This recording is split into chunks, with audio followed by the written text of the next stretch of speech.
ஏய், இது சின்ன கிராமத்துல இவ்வளோ அழகான மாதுளம் தோப்பு இருக்குன்னு நான் நினச்சி கூட பார்க்கலடி. சரியா சொன்னானோ. நம்ம ஊர்ல மார்க்கெட்லயும் கடைகள்ல தான் இந்த மாதிரி மாதுளை பழம் பார்த்துருக்கேன். இந்த மாதிரி மரத்துல இருந்து இவ்வளோ காய்கள் தொங்கி நானே இதுதான் முதல் தடவை பார்க்குறேன். ஏய், இது யாரோட தோப்புடி? எங்க கடைக்கு ஒரு பெரியவர் வருவார், அவரோட தோப்பு தான் இது. அவர் அடிக்கடி என் கடையில தான் வந்து சாப்பிட்டு போவார். அதெல்லாம் கரெக்டு தான். அவர் இதுக்கு உனக்கு குத்தகைக்கு இந்த இடத்த கொடுத்தாரு? நான் இந்த தோப்பை ஒரு வாரத்துக்கு தான் குத்தகைக்கு எடுத்திருக்கேன். அந்த ஒரு வாரத்தில் என்னென்ன பழங்கள் என்னால் பறித்து எடுத்துகிட்டு போயிட்டு விற்க முடியுமே விற்றுக்கலாம். அதுக்கான காசை நான் அந்த பெரியவருக்கு கொடுத்துடணும். இதில் நிறைய லாபம் கிடைக்கும்டி. ஓ, குத்தகைக்கு எடுத்திருக்கியா? சரி சரி, அதனால தான் இந்த தோப்புக்குள்ளே நம்மளை அலோவ் பண்ணியிருக்காரு. நானும் என் வீட்டுக்காரரும் வராதான் இருந்தது. அவருக்கு கடையில் கொஞ்சம் வேலையாக இருந்ததுனால அவங்க 2 பேரையும் கூட்டிகிட்டு வந்திருக்கேன். முடிஞ்ச வரைக்கும் இந்த மாதுளை பழத்துலலாம் கொஞ்சம் பறித்து கூடையில் போட்டுங்க. இதை எடுத்துகிட்டு போய் மார்க்கெட்டில் விற்றோம்னா நல்ல காசு கிடைக்கும். கோமதி, மாதுளை பழம் எனக்கு ரொம்ப பிடிக்கும். நான் வேணா ஒரு 2-3 பழம் எனக்காக எடுத்துக்குவா. உங்களுக்கு இல்லாத பழமா? உங்களுக்கு எவ்வளோ வேணுமோ எடுத்துக்கோங்க. அதுவும் மாதுளை பழத்தை குறிப்பிட்ட நேரத்துக்குள்ளே நம்ம விற்றுடணும், இல்லைன்னா அதெல்லாம் கெட்டு போயிடும். நான் அதை கெட்டு போகலாம் விட மாட்டேன்டி. மிச்சம் மீதி தான் கிட்ட கொடு. வீட்டில் தான் மிக்ஸி இருக்குல்ல, அதில் போட்டு அரைச்சி ஜூஸாக குடிக்கலாம். மாதுளை ஜூஸ் குடித்தா நிறைய இரும்பு சக்தி வரும்னு சொல்லுவாங்க. ஆமாம் ஆமாம், இந்த கிழவி அப்படியே ஜூஸ் குடித்தோன்னே உடம்புல இரும்பு சக்தி வந்துடுது. ஏய் கிழவி, நீ என்ன தான் ஜூஸ் குடித்தாலும் பழைய உடஞ்சி போன பிளாஸ்டிக் சேர் மாதிரி தான் இருப்பேன். கோமதி, வானம் ரொம்ப இருட்டின்னு வருதுடி. மழை கிழ வரப்போகுது. வா, நம்ம வந்த வேலையை முடிச்சுட்டு சீக்கிரம் கிளம்பி போயிடலாம். நீங்கள் உட்காந்து கதை பேசிகிட்டு இருக்காத. அண்ணோ, நீ சொல்கிறதுக்கு சரிதான். இருட்டுறதுக்குள்ளே நீங்கள் 2 பேரும் காய்கறி எல்லாம் படித்து இந்த கூடையில் போட்டு வச்சுடுங்க. நான் இந்த தோட்டத்துக்கு பக்கத்துலேயே சீத்தாப்பழ தோட்டமும் இருக்குதுன்னு சொன்னாங்க. அதுலேருந்து கொஞ்சம் பழங்கள்லாம் பறித்து கொண்டு வந்துடுறேன். அட, சீத்தாப்பழமும் இந்த தோப்பில் இருக்குதா? எனக்கு என் பையனுக்கும் சீத்தாப்பழம்னா ரொம்ப உசுரு. வரும்போது எனக்கு ஒரு 10 பழம் எக்ஸ்ட்ரா எடுத்துட்டு வந்து கொடுமா. அத்தை, சும்மா இருக்க மாட்டிங்களா? ஏற்கனவே மழை வர மாதிரி இருக்குது. சீத்தாப்பழத்தை சாப்பிட்டுட்டு ஒரு 10 நாளைக்கு லொக்குன்னு இருமிட்டு இருக்காதீங்க. உடம்ப பார்த்துக்கோங்க, அது ரொம்ப சீதளம் பண்ணும். பரவாயில்லம்மா, சீத்தாப்பழத்தை சுடுதண்ணில் முக்கி சாப்பிட்டுக்கிறேன், எனக்கு ஒன்றும் ஆகாது. என் மாமாக்கு மாதுளப்பழ ஜூஸ்னா ரொம்ப பிடிக்கும்டி. அவருக்காக கொஞ்சம் பழம் எக்ஸ்ட்ரா கொடுறி.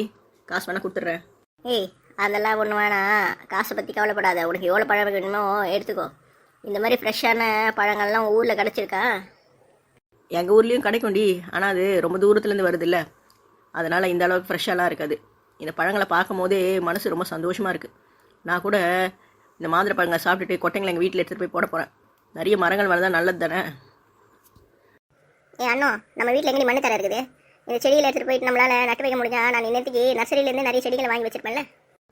அது பரவாயில்ல, விடுங்க அத்தை.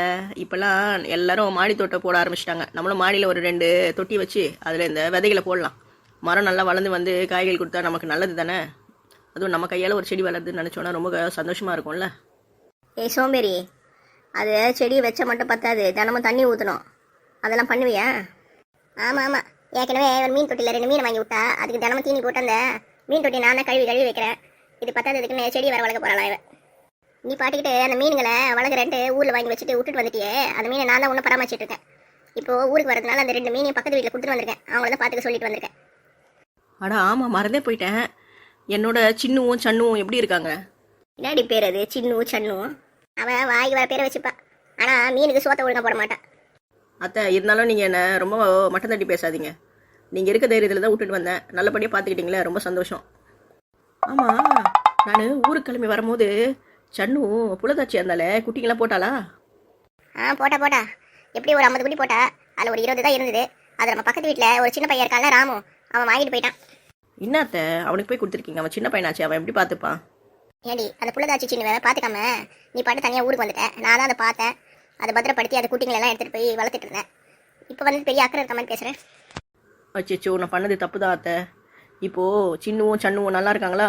அவங்க குழந்தை குட்டிங்களாம் பத்திரமா இருக்குதா? அந்த குழந்தைங்களெல்லாம் நான் பக்கத்து வீட்டில் இருக்கிற ராமுக்கு கொடுத்துட்டேன்னு சொன்னேனே, அவன் நல்லாவே பார்த்துக்கிறான். நீ ஒன்றும் கவலைப்படாத. இதுங்கன்னா மனுஷனை பற்றி பேசுதுங்களா மீனை பற்றி பேசுதுங்களான்னு தெரிய 2 மரம் கைண்டி போய் சுற்றி நிற்குது போலகுது. இதுங்கிட்ட மாட்டிக்கிட்டு நம்ம தான் அவதிப்பட்டுனுக்குறோம். அச்சோ, எனக்கு இப்போ சின்னுவும் சன்னுவும் ஞாபகம் வந்துட்டாங்க. ரொம்ப வருத்தமாக இருக்குது. சரி, அதுக்கே கவலைப்படுற. ஊருக்கு வந்தோன்னே அதில் ஒரு பாட்டில் தூக்கி போட்டுனேன், காரில் உட்காந்துனேன், ஊரை நல்லா சுற்றி காமி, சரியா? பக்கத்து வீட்டு பங்கஞ்சம் நிறைய சன்னாங்குனியெல்லாம் வாங்கி வந்து சமைச்சுனுக்கிறேன். அவங்ககிட்ட ஒரு 2 சன்னாங்குனியை வாங்கி போட்டால் கூட மீன் நல்லா சந்தோஷமாக இருக்கும். ஆமாத்த, சன்னாங்குனினா என்னோட சின்னுக்கும் சன்னுக்கும் ரொம்ப உசுறு. வரும்போது மூட்டையாக கொண்டு வந்து இறக்குறேன்.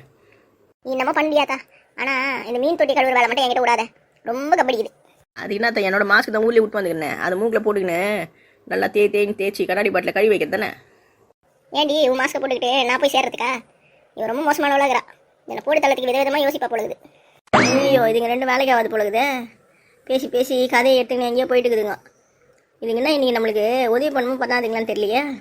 இல்லை மொத்த மாதுளை பழத்தையும் நம்ம தான் பறிக்க வேண்டியிருக்கும் பொழுது. சரி, ஏதாவது நல்லது சொன்னால் நீங்கள் கேட்க மாட்டீங்க, நான் என்ன பண்ணுறது? ஆமாம் நல்லா சொன்னேன். ரெண்டு பேரும் இப்படி பேசிக்கிட்டே இருந்தீங்கன்னா வேலை எப்போ நடக்கும்? அச்சச்சோ, எங்கள் குடும்ப கதை பேசின சுவாரஸ்யத்தில் நம்ம வந்த வேலையை மறந்துட்டோம் பார்த்தியா? சரி சரி, நீ போயிட்டு எல்லா சீதாப்பழத்தையும் பறித்து கொண்டு வா. நாங்கள் ரெண்டு பேரும் இங்கே இருக்கிற மாதுளை பழத்தில் பறித்து வைக்கிறோம். பொடி பொடி. அப்பா இப்போயாவது வேலை சீக்கிரம் நடக்கும். நம்ம போயிட்டு வந்துடுவோம். சூப்பராக இருக்குடி இது.